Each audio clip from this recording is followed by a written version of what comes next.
back for more then, Commander. In this particular lesson, we'll be going over some of the more advanced play mechanics that will separate the men from the boys. From earlier lessons, you should be aware of the Allied spy and some of his capabilities by now. Spies can disguise themselves as enemy units. Only scout units, the Allied attack dog, Soviet war bear, and Imperial burst drone can detect disguised enemy units. Spies and Imperial shinobi can also infiltrate enemy structures. When you infiltrate a structure, it'll impair your enemy's base in various ways, which should give you the upper hand. For example, if you infiltrate that enemy reactor, the entire base will power down for a while. Go ahead and infiltrate the instant generator by right-clicking on it whilst your spy is selected. Undercover. Don't mind if I do?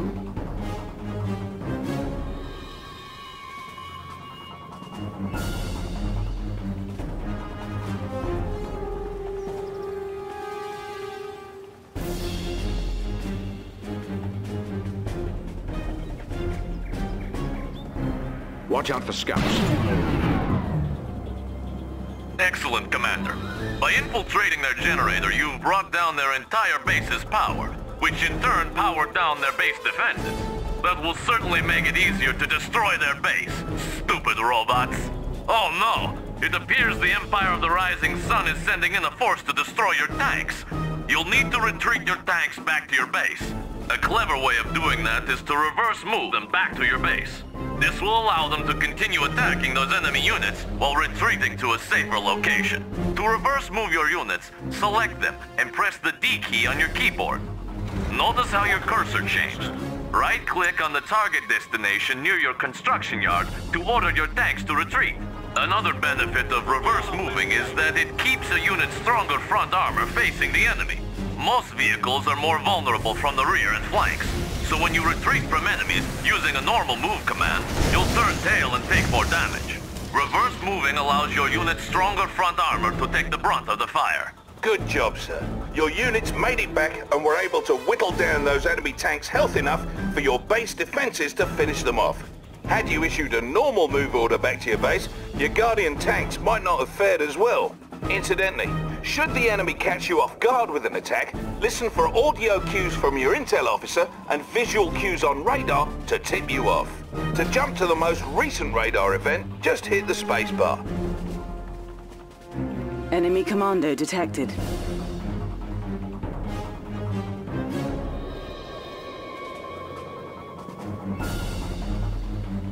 Or to get back to your main base from anywhere in battle, tap the H key.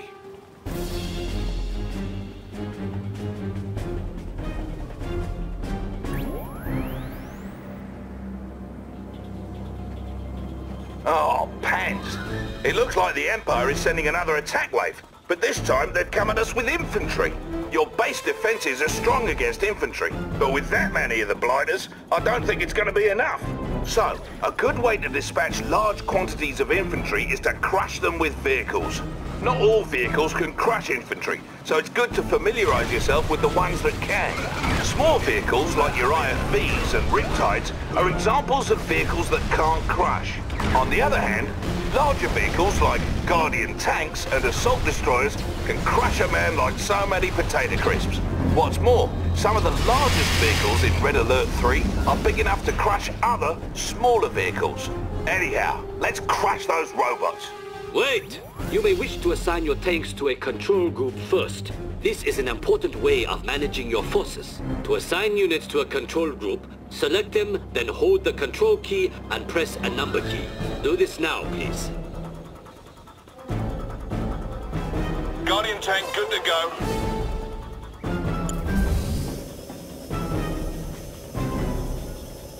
Good. You may now select those units at any time by pressing the corresponding number key. You can also jump to the group by double-tapping the key. Now please proceed with crushing my robots. Thought you'd never ask. To crush enemy infantry, select your Guardian tanks and issue a move order behind the enemy infantry. You can also issue a force move command using the G hotkey or using the Advanced Commands tab near the bottom of the screen. Issue a move command to the designated location with your tanks now.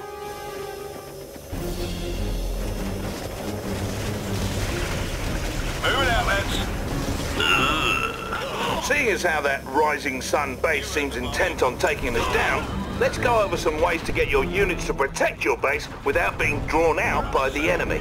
All of your units can be set to different stances, which affect their behavior. All units start off in guard stance, meaning they will auto-acquire enemies that come within their attack range and pursue them for a short distance if they try to flee. Once the dust settles, your units will return to their original positions. We need to have some of our units on defense for our base, but not pursue our enemies. To do this, we need to put them into hold ground stance.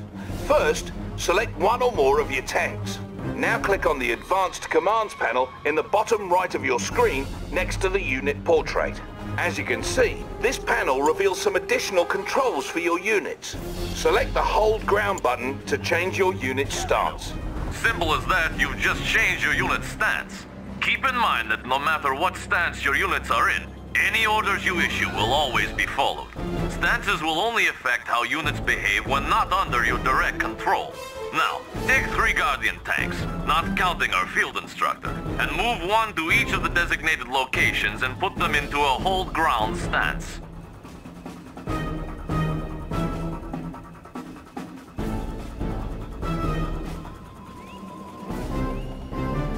We're on it, sir. Capital. Could we be of help, sir? Guardian tank good to go.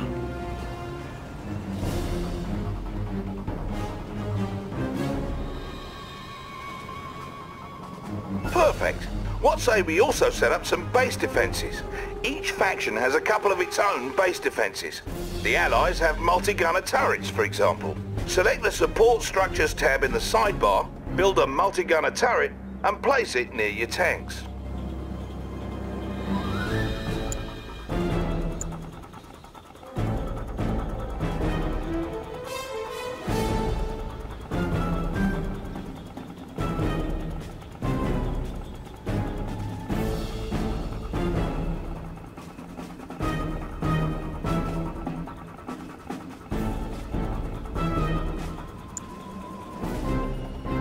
Multi-gunner turrets change weapons if you put different infantry into them, though the rocket launchers they use by default should be handy in most cases. You can also build walls from your support structures queue.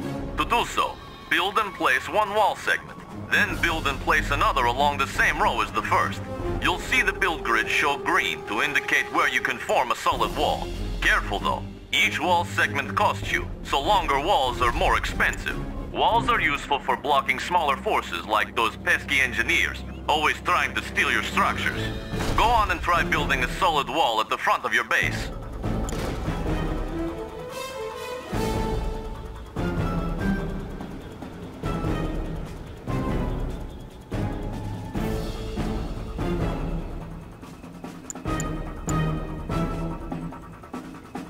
Capital! Now if the Rising Sun attacks, we'll have some extra defenses waiting for them that they won't be able to draw away from our base. And here they come.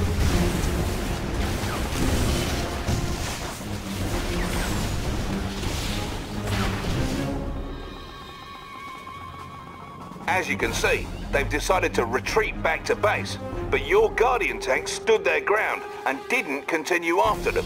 Had your Guardian tanks followed them back, they most likely would have been destroyed by the Empire's own base defenses.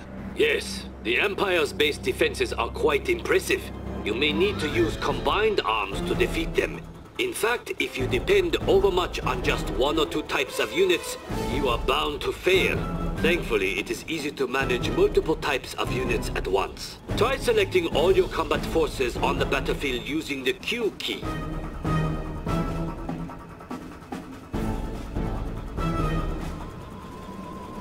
Good.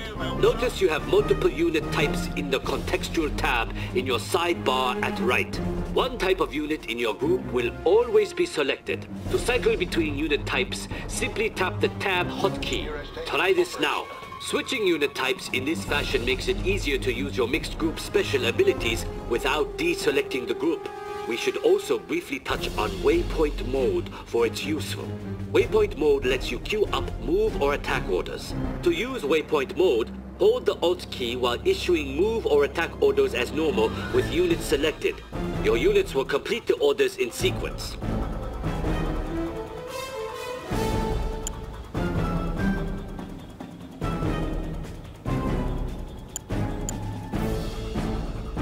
Guardian tank good to go. Ready as always.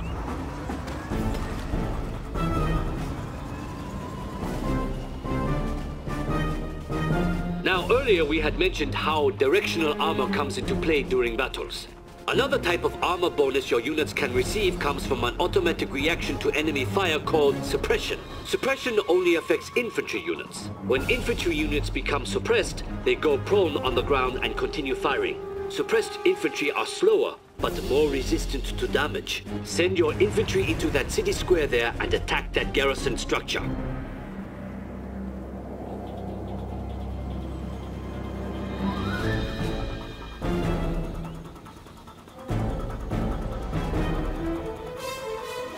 Yo, what's the next play?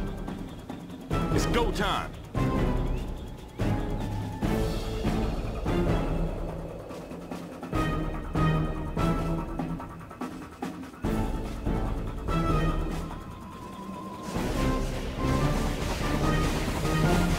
Banzai! As you approached the structure, your units came under enemy fire, and some of them were suppressed as a result of the enemy attacks. Due to this suppressed position, your units could absorb more damage and in turn deal more damage to that enemy structure, allowing them to destroy it. Oh! What was that for? That was for my robots. Well, good job, Commander. You now know some of the advanced tactics that'll surely make you a worthy adversary on the battlefield. And would you believe it? There are still more advanced tactics and commands for you to learn. Just dig into the options screen for a complete command list. But do that on your own time. This lesson's over, and there's only one more left. We're heading over to it now.